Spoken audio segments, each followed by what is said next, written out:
당뇨 진단을 받으시면 보통은 양방에서 인슐린 주사를 맞는다거나 아니면 이제 혈당 강화제를 이제 그 경구용으로 입으로 먹어서 섭취를 하는데 한방은 조금 다른 게 그 치료 목표가 양방에서는 당을 이 외부에서 약을 줘서 당을 떨어뜨리는 그 자체에 포커스를 맞추는 거고 한방에서는 왜 당이 오를 수밖에 없는 환경이 되었는가 그 환경을 맞춰주는데 포커스를 맞춰요. 그래서 일단 당뇨의 세 가지 증상이 첫 번째 다갈, 그다음에 다뇨, 다식 이렇게 나눌 수가 있는데 이거를 보면 이게 앞에서 원장님이 말씀하셨듯이 상소, 중소, 하소라고 그래서 약간 그 원인이 각각 달라요. 그래서 네.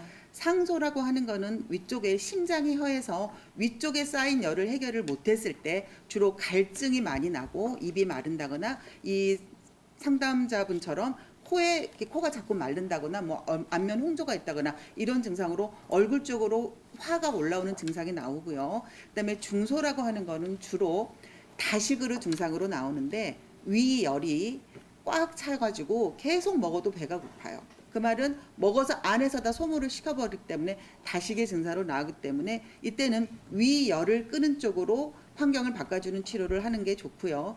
그 다음에 이제 아래쪽 하소라고 하는 거는 소변을 굉장히 많이 보게 그거는 신장이 허해서 신장에 쌓여진 기능, 수기를 조절하고 소화의 조절을 밸런스를 맞춰야 되는 게 밸런스가 깨졌을 때 하소의 증상이 나오기 때문에 이거는 신허, 그다음에 신장에 허열이 쌓인 거를 신수를 조금 보강을 해서 음을 보충해서 화를 깔아앉히는 그런 환경 조절을 하는 게 사실 한의학적인 당뇨의 접근이고요. 이 환자분 같은 경우는 지금 아까 이제 음식 조절은 본인은 잘 하신다고 그랬는데 아마도 뭔가가 부족한 게 있을 것 같습니다. 그리고 부족한 게 있기 때문에 전혀 당뇨 조절도 안 되고 심하게 뭐 고지혈증까지 지금 오신 상태고 당연히 고혈압 오실 수 있고요. 그다음에 이제 당뇨가 문제가 나이가 들면 이 혈관성 치매라든지 뭐 암이라든지 당연히 무슨 심근경색이라든지 굉장히 다양한 질병의 원인이 되기 때문에 이 양약에만 의존하지 마시고 당뇨는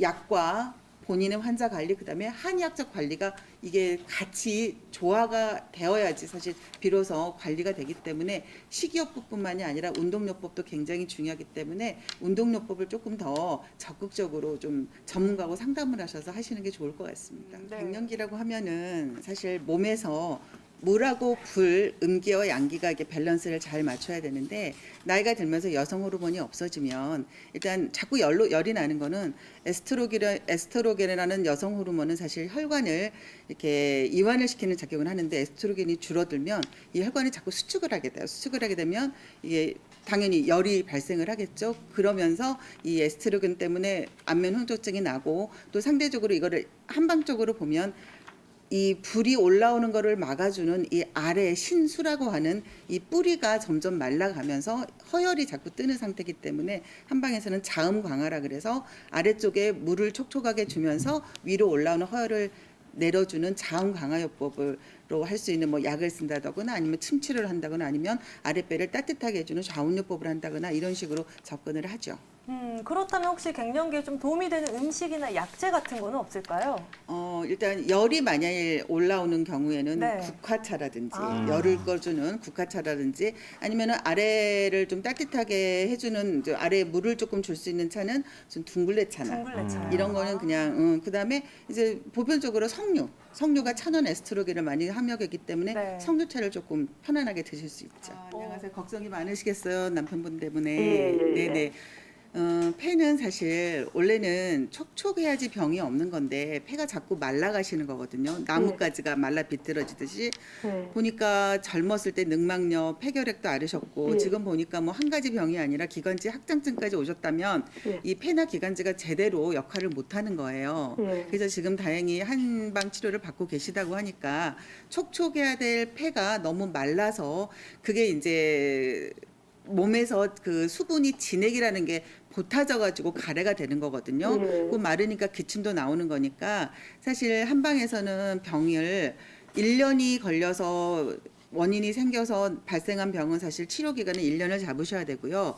이게 갑자기 생긴 병이 아니라 폐결핵, 늑막염부터 사실 굉장히 수십 년이 된 병이시기 때문에 예. 사실 비용적인 부담은 되시겠지만 양방에서 염증약, 소염제, 항생제보다는 한방으로 이 음허, 몸에 진액이 부족한 것을 보충을 해주는 보음제를 써서 꾸준히 조금 치료를 해보시면 이거는 절대 단기간으로는 안 되세요. 아, 예. 네네. 그래서 좀 느긋하게 3개월, 최대한 6개월 정도까지는 보시고 한약을 꾸준히 보충을 하시면 분명히 효과는 있으니까 아. 지금 다니시는 한의원 믿으시고요. 약을 잘 써보시도록 하십시오. 아. 땀이 나는 거는 사실 생리적인 땀은 나야 되는 땀이 있어요. 그거는 음. 체온도 조절을 네. 하고 그다음에 노폐물을 배설도 하고 그다음에 피부를 좀 촉촉하게 해주는 역할을 하는 땀은 굉장히 중요한 역할을 하는 거거든요. 오. 그런데 이제 이게 병이 됐을 때 이제 상담을 해오시는데 전신적으로 땀이 나는 거를 보통 또 그것도 두 가지로 나누면 자한이나 도한으로 나눌 수가 있어요.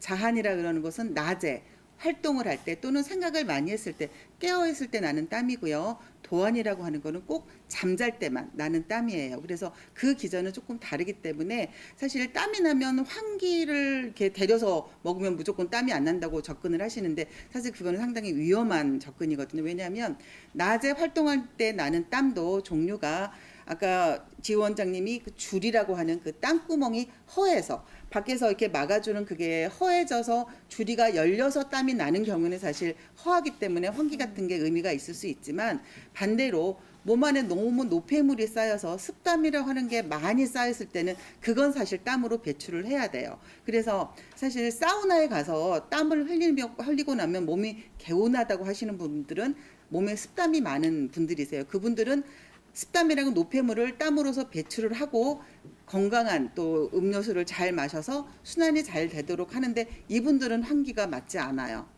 이분들은 오히려 백출이나 창출 같은 약재를 써서 그거를 빼줘야 되고요. 그다음에 밤에 잘 때 나는 도안이라는 것은 한방에서 신장이 허하다고 얘기를 하는데 한방에서 신장이라는 것은 소변을 만드는 그런 개념뿐만이 아니라 생식 기능이라든지 혹은 몸의 가장 신정이라고 하는 가장 엑기스가 되는 게 저장되어 있는 거거든요.